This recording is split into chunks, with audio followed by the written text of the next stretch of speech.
Nako, mga sangkay, may update po tayo ngayon kasi itong si Cayetano na siyang naupo ngayon bilang isang Senate President, no? Dahil po sa isang kudita, may plano na po sa impeachment complaint laban po kay Vice President Sara Duterte at may malaki pong pasabog.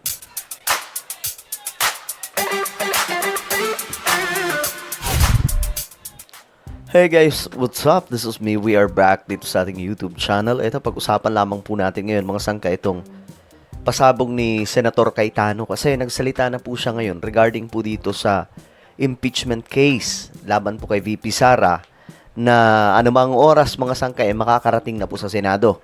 Ngayon ang tanong dito, haharangin ba nila?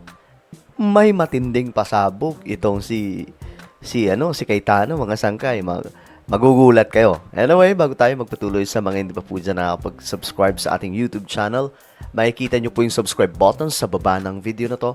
I-click nyo lamang po yung subscribe, i-click ang bell, at i-click nyo po yung all. Sa mga nanonood po sa Facebook, i-follow nyo po yung ating Facebook page. Okay.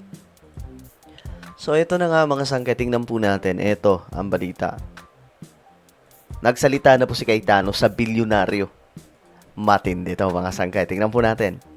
Ngayon naman ay makakasama natin live mula dito po sa Senado, bagong Senate President, Senator Alan Peter Cayetano. Magandang gabi and congratulations ba? Magandang gabi, Corina. Only to God's grace. At syempre sa bilyonaryo at lahat ng affiliated news outlets nyo, magandang gabi po sa inyo. Ano po ang inyong nararamdaman? Para kayo nanalo ng Miss Universe?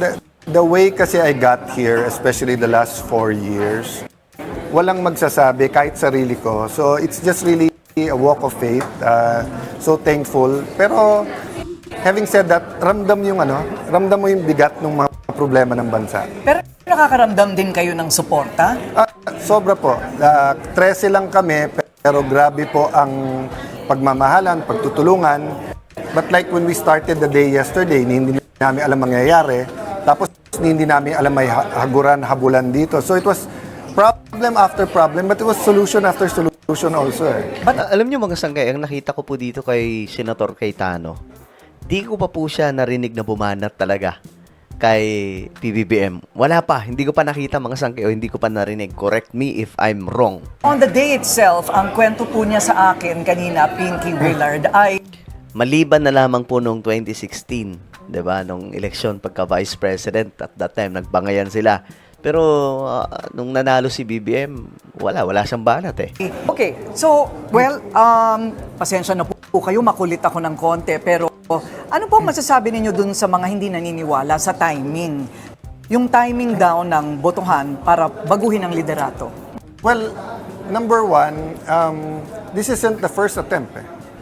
Maraming beses, hindi pa pinag-uusapan yung impeachment. Nag-uusap-usap na kami about leadership change. But I think the only thing I can say is that the proof of the pudding is in the eating. So when we get the articles of impeachment, Billionaire News Channel, we want you to have a front seat. Bantayan nyo kami. Kung tama gawin namin, de mali yung accusation. Ito na. Kung mali yung gawin namin, kung yung forthwith namin ay hindi ayon sa Supreme Court, de mali kami. Ito na, guys. So, dito mga sangkay, no, ay pinapaliwanag na ni Cayetano itong patungkol sa impeachment ni Vice President Sara Duterte. At ayon po sa kanya, ito, Billionaire News Channel, bantayan nyo kami. Kung may mali kami, i-correct nyo kami. At ako mga sangkay, itong Billionaire News Channel, nang buboljak po ito eh. Matindi to mga sangkay. Isa nga po ito sa rising ngayon, media network mga sangkay. Talagang malala kung mamboljak po sila, kung maglabas po sila ng mga impormasyon, talagang namang matindi, no? So, maganda to na nasabi ni Cayetano, at least mga sangkay, malaman din po ng mga media ng lahat na babantayan yung impeachment case na ito. Kasi ito na, pinag-uusapan na po yung forthwith. Ito, tingnan po natin. Hindi lang front seat, dapat una. Pila yan eh. Okay. Sir, paninindigan po ninyo yung protective custody. Anong ibig sabihin nun? May mga gwardya po sa labas ng kwarto ni Senator Bato? Simple lang po, and payagan nyo na gamitin ko ang inyong newscast, ang inyong network to explain to the government. We are a government of laws, not of men or women, di ba? during martial law, sari-sari ang arrest warrant. Kaya sa bagong konstitusyon, sa 1987 Constitution, nakalagay doon, kailangan judge at nandun yung kailangan niya ma-determine yung probable cause. So galing man sa abroad o galing kung saan man yung arrest warrant, dapat dumaan sa judge, yun lang hinihingi namin. Pumunta kayo dito, may dala kayong warrant of arrest galing sa judge, bigyan nyo ng pagkakataon sumagot, mag-file si Senator Bato. Pag naging final yung arrest warrant, siya mismo magsusurrender.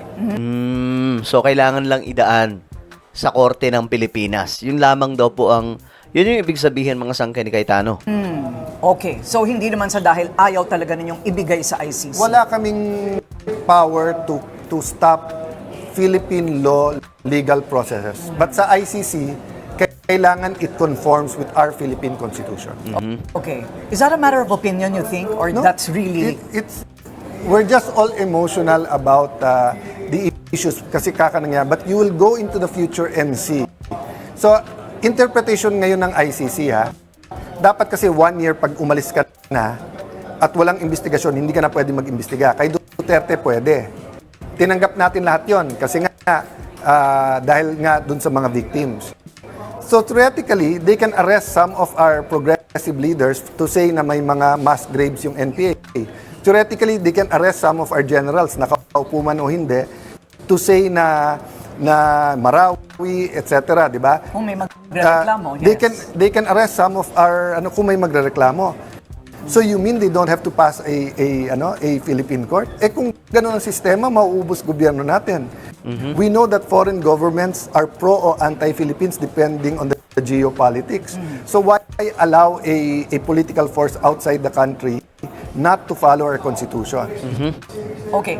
Ang mga tao po ngayon ay medyo nalilito. Parang I feel the instability of their feelings or their thought I agree process, naman. no? I agree naman. So ano po ang inyong mensahe sa mga Pilipino? Well, first, manood kayo ng Billionaire Station at yung ibang mga news na buo yung interview. Both sides. Kasi the reality is Facebook, lalo kung sarili kong Facebook, sarili mong Facebook, hindi naman yung buong interviews eh.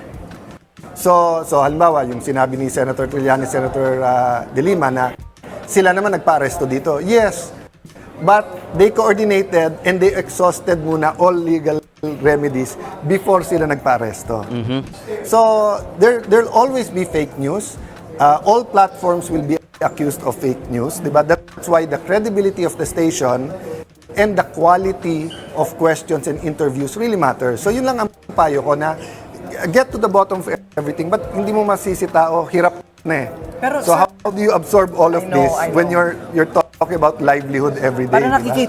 nakikita ko nga po makakatulong kayo kaagad pag uwi ninyo sa pagod. Huli na lamang po, forthwith. What Ito na mga sangkay. Ito na yung iniintay po natin. does that mean to you? Agad-agad. Agad-agad. Oh. Ang meaning sa kanya, forthwith, agad-agad. So, agad-agad. So, ibig sabihin ba nito? Senator Cayetano, pag dumating dyan, yung impeachment case ni VP Sara, agad-agad sila. O agad-agad kayo magpo-proceed, magko-convene. Under the circumstance, remember iba circumstance noon, may election, palabas yung 12 senators and everything. Ngayon, everyone agrees, no? Yung pagko-convene. So ang question lang yung actual trial kasi may processes. So what I asked the Secretariat to do is simple. Kunin nyo lahat ng precedents, lahat na nangyari nung kung consistent lahat, ipro-propose ko, sundin na lang natin yon. Ayun. Pag inaresto po ba si Senator Bato, maiiba po yung bilang at maaaring magkaroon ulit ng botohan? Well, you need 13 to become Senate President and yung Senate President pro tempore. So, syempre, each vote counts sa mga bill, sa mga resolution, sa impeachment, di ba? Pero just removing him will not change the Senate President. But baka kasi ang tinitignan nila yung sinatawag na yung parang sa media din, di ba, na may epektong takot. So baka yung iba, yung chilling effect kung tawagin. But At I don't think magpalit that will sila happen kasi ngayon, lahat ng takot na. Lahat ng hindi takot, wala ka nang magagawa para matakutin pa eh. I mean, Okay. people have already made up their mind eh. Okay. Thank you so much. Okay, so ayan mga sangkay. So ito tandaan nyo po, sabi po ni Cayetano, mga sangkay, susundin agad o magkukonvene agad once na dumating yung impeachment case. Tandaan po natin yan. So, parang ang dating ilalaglag niya po si VP Sara agad-agad. Ganun ba yun? Kasi, walang ano-ano, forthwith, agad-agad. Sabi po ni Cayetano, wala na pong paligoy-ligoy, walang any explanation, agad-agad pag dumating. So, bakit kaya ganun? No? May hawak ba silang... Kasi, DDS po si Cayetano eh. Pero kumpiyansa siya eh. Yung agad-agad, ready for ano kaagad, bakbakan to eh. 'Di ba? Well, kayo mga sangkay, ano sa tingin nyo? Ilalaglag ba ni Cayetano si VP Sara o mayroon po silang nakikitang hawak na, kumbaga, ito ang hawak namin at hindi nyo kami mapapatumba, hindi nyo mapapakulong, hindi nyo matatanggal si Vice President Sara Duterte. No, kasi, kumpiyansa siya eh. No? Of course, sabi niya, kailangan dumaan muna sa iba't ibang klase mga proseso, pero mas gagawin nilang simple para mas mabilis na madiretso po itong impeachment case at matingnan po kaagad kung anong mayroon. Kung totoo ba na may mga ebidensya o wala. Parang alam na po niya na mananalo sila eh. Or alam na po niya, I don't know, mga sang anong basa nyo dito? Ilalaglag ba niya si VP Sara o kaya siya ganun kasi alam niya na mananalo sila kaagad sa impeachment na ito? Comment down below mga sangkay. Meron tayong YouTube channel. Ito po yung Sangkay Revelation. Hanapin nyo po ito ngayon sa YouTube. Kapag nakita nyo na, i-click nyo po yung subscribe, i-click ang bell, at i-click nyo po yung all. Ako na po ay magpapaalam. Mag-iingat pong lahat. God bless everyone.